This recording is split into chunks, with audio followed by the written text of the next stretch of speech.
So, as I was saying, in a way, I'm very happy because I'm rapidly going to bring the full story to a very quick and satisfying conclusion, I think. As I said, I was in WA and I was thinking, oh wow, look at these. Look at the colour on these. See if I can go for a spot colour. And you saw it before, last time I had, I didn't have general portrayal when I was walking around. I had, central focus. That's why the signage was such in good focus towards the end of the clip sort of thing, when it shouldn't have been. It should have been out of focus until I put the thing on. So, yeah, that was a... Anyway, so in a way, I'm quite happy because I can rapidly bring things together, and because I went to the chocolate factory. The chocolate factory. You look up on YouTube, even though I've only put like half the clips from WA up there, I've only put half the clips of Tasmania up. I think I have got the chocolate factory one. So you look up just type in chocolate factory or something in there, and I think it's one of the last clips in the series, like D or E or something like that. I don't know. You can look it up. Go through the series, and I walk out the back of the chocolate factory, and I walk down the paddock, and we come across this, what's really in the soil where they've dug up big lumps of so-called, in quotes, laterite sort of thing. I'm thinking, well, if CPs don't like too much iron, what the heck is going on? And as I said, I sort of, I broke through on chalk in 2011, but I didn't really know what was going on. It was like in a way, a try and a fluke. It worked quite well, Didn't understand what the heck was going on. Now with the, I don't know, it's not very good. It's too late in the season, basically, fellas. I mean, we're in the, coming up to mid-July now. And these are usually at their peak second week of June for 3 weeks.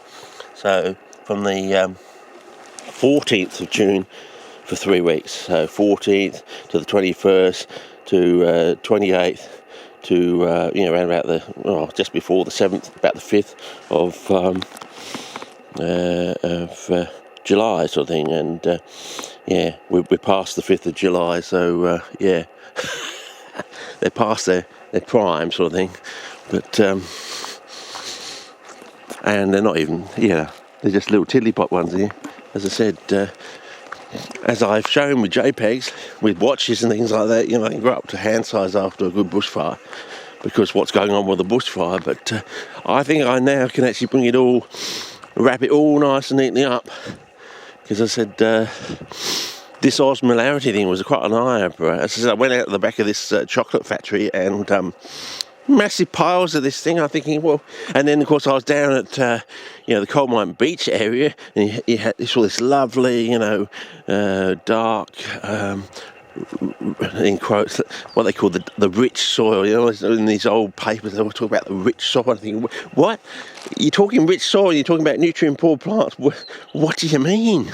Do you mean rich as in colour or what? And then they talk about Moorish heaths, in quotes, Moorish. You're like, oh, I want a nice Moorish cup of coffee, which is usually like a strong coffee.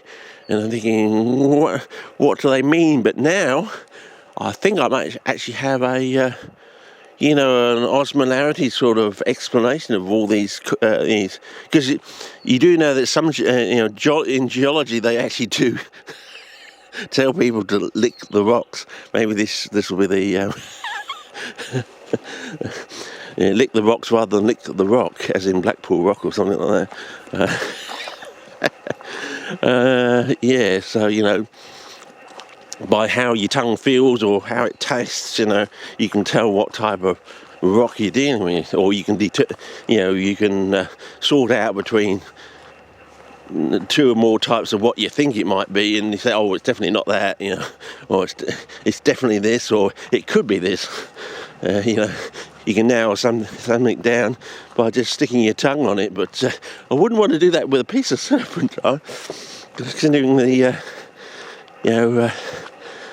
what's in it, So, yeah. So we'll see how we go, but I think I'm going to go back to strawberries. I'm going to go back to not sauerkraut, the true halophytic sort of relation, the rich in vitamin C. I can't remember the name of it. Jesus, always seem to get confused with the name. I don't know why that is. Horseradish, that's it. Yes, horseradish. One of the two groups of plant that Colin Clayton grew en masse as a farmer, I suppose, in a way, horticulturalist, before he went into CPs. I mean, why didn't they tell us that? half a lifetime ago. That would have been an eye-opening statement. Oh, by the way, did you know? No, that just came out after we'd retired and gone, I suppose. I mean, would have been nice to know. Oh, rhubarb, you know. Rhubarb's one of those harder plants to grow. You know, everyone's struggling to grow rhubarb. Everyone's struggling to grow horseradish. You know, everyone's struggling to grow all sorts of plants, you know, like gunnera and things like that. You know, you do know that in the stems of gunnera, they have cyanophyta,